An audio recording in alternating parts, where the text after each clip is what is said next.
if you want to block all the ads on your Samsung phone. So in this video, I will show you the exact process on how to do that. First of all, just open the web browser app on your smartphone. Then in the search bar, just search this. Then open this website. Tap on Try It Now. Just tap and hold on the DNS provider hostname and select Copy.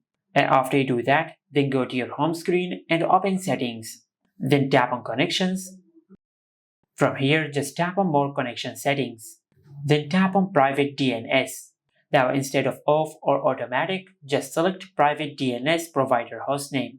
And in this section, just paste the text which we have copied earlier and select Save. And after you've done that, then go back. And in the main settings page, just tap on Google. Tap on All Services.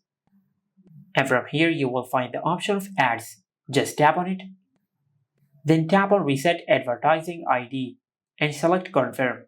After that, just tap on Delete Advertising ID and select Delete Advertising ID.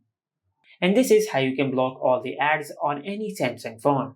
Make sure to like, comment, and subscribe. Thank you for watching.